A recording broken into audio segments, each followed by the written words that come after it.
Hi hello friends, welcome to our channel. இன்றைக்கி நம்ம பார்க்க போகிற வீடியோ என்னென்னு பார்த்தீங்கன்னா மோர் குழம்பு தான். ரொம்ப ஈஸியாக மோர் குழம்பு எப்படி பண்ணலான்றதை பார்க்கலாம்.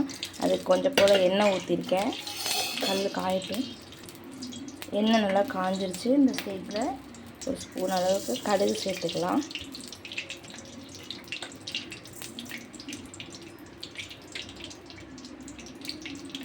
கடுகு நல்லா பொரியட்டும்.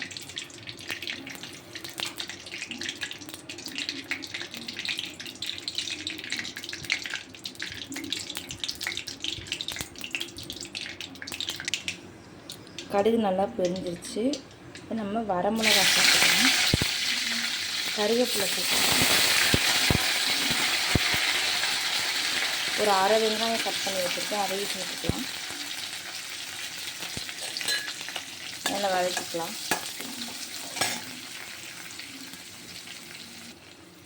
இது நல்லா வதங்கிட்டே இருக்கட்டும். இந்த ஸ்டேஜில் ஒரு அரை ஸ்பூன் அளவுக்கு மஞ்சள் தூள் சேர்த்துக்கிறேன்.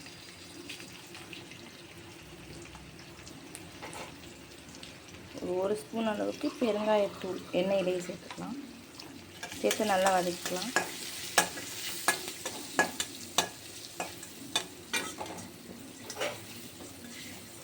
இதோட ஸ்மெல்லே ரொம்ப நல்லாயிருக்கும். நல்லா பொரியட்டும்.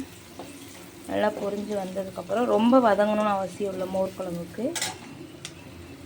இதில் நான் தேங்காய், அரிசி, துவரம்பருப்பு, பச்சை மிளகா, இஞ்சி இது எல்லாத்தையும் சேர்த்து அரைச்சி வச்சுருக்கேன். இந்த அரைச்ச விழுதை நம்ம இதில் சேர்த்துக்கலாம். இந்த விழுதை சேர்த்து அதெல்லாம் மிக்ஸ் பண்ணிக்கலாம்.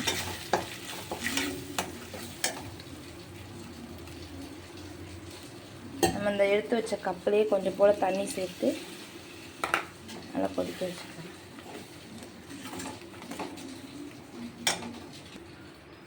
இன்னும் கொஞ்சம் தண்ணி சேர்த்து நல்லா அதோட பச்சை ஸ்மெல்லு போகிற அளவுக்கு கொஞ்சம் நேரம் இதை மூடி போட்டு கொதிக்க வச்சுக்கலாம்.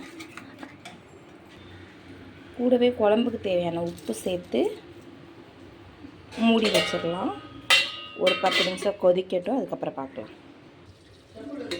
பார்க்கலாம் இது எப்படி கொதிஞ்சிட்ருக்குன்னு.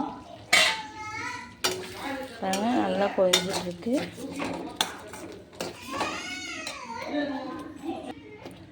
நல்லா கொதியுது, பார்த்துக்கணும். இது மேலே தெரிக்கும். நல்லா இந்த ஸ்டேஜில் நல்லா பச்சை வாசனை போய் நல்லா கொதிஞ்சு வருது. இப்போ நம்ம எடுத்து வச்சுருந்த மோரை நான் ஒரு கிண்ணம் ஃபுல்லாக மோர் எடுத்து, தயிர் எடுத்து, கெட்டி தயிர் எடுத்து அதை மிக்சியில் ஒரே ஒரு ஓட்டி எடுத்து வச்சுருக்கேன்.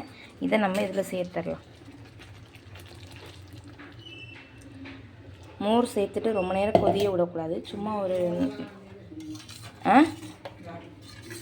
ரசத்துக்கு கொதி வேணும்னு, ரசத்துக்கு கொதி வரும்னா அந்த மாதிரி தான் வைக்கணும். இதில் கொஞ்சமாக அந்த மோர் போட்டதே தண்ணி மிக்ஸ் பண்ணி கலந்து எடுத்து வச்சுக்கலாம். இதை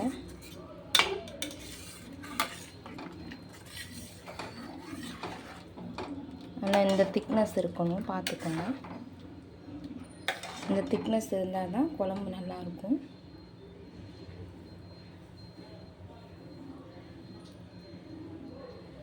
மோர் குழம்பு நல்லா, அவ்வளோதான். இதில் உப்பு மட்டும் நான் செக் பண்ணிக்கிறேன். உப்பு கொஞ்சம் பத்தாத மாதிரி இருக்குது. கொஞ்சம் போல் உப்பு சேர்த்துக்கிறேன். நீங்களும் நல்லா குழம்ப மூடி வைக்கிறதுக்கு முன்னாடி உப்பெல்லாம் சேர்த்துட்டு செக் பண்ணிவிட்டு கொஞ்சமாக அடுப்பை நார்மலாக வச்சுட்டு சும்மா ஜஸ்ட்டு ஒரு கொதி வர அளவுக்கு நம்ம ஒரு கொதி வர வரைக்கும் வெயிட் பண்ணால் போதும். ரொம்ப கொதிய வைக்க வேணாம். கொஞ்சமாக கொத்தமல்லி சேர்த்து ஆஃப் பண்ணிட வேண்டியதான். வெயிட் பண்ணால் ஒரு கொதி வர வரைக்கும் வெயிட் பண்ணலாம். நான் மோர் குழம்புக்கு வடை தான் இன்றைக்கி செஞ்சு போட போகிறேன். வடைக்கு உளுந்து அரைச்சி வச்சுருக்கேன். அதில் உளுந்தில் என்னென்ன சேர்த்துருக்கேன்னா மிளகு, ஜீரகம், இஞ்சி, பச்சை மிளகா, கருவேப்பிலை, நறுக்கி வச்ச ஆனியன் எல்லாமே சேர்த்து மிக்ஸ் பண்ணிக்கலாம். இதில் கொஞ்சம் போல் கொத்தமல்லி சேர்த்துட்டு உப்பு சேர்த்துக்கலாம். உப்பு சேர்த்து கிளறி வச்சுக்கலாம்.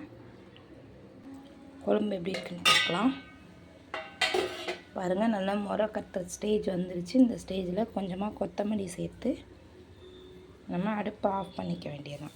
இப்போ சூப்பர் டேஸ்டியாக ஹெல்த்தியான மோர் குழம்பு ரெடி ஆயிடுச்சு. இதே போல் நீங்களும் உங்கள் வீட்டில் செஞ்சு பாருங்கள். நம்ம வீடியோ உங்களுக்கு பிடிச்சிருந்ததுன்னா லைக் பண்ணுங்கள், ஷேர் பண்ணுங்கள், மறக்காமல் சப்ஸ்கிரைப் பண்ணுங்கள். தேங்க்யூ ஃபார் வாட்சிங். இந்த பாருங்கள், இங்கே முறை கட்டி வருதா, இந்த ஸ்டேஜில் தான் நம்ம ஆஃப் பண்ண போகிறோம். ஓகே, நெக்ஸ்ட் வீடியோவில் நம்ம பார்க்கலாம். பாய். இதுக்கு நான் இன்னும் மோர் குழம்புக்கு வடை செஞ்சு வடையை இதில் நான் எப்படி போடுறதுங்கிறத இந்த வீடியோவிலே நான் அட்டாச் பண்ணுறேன், பாருங்கள்.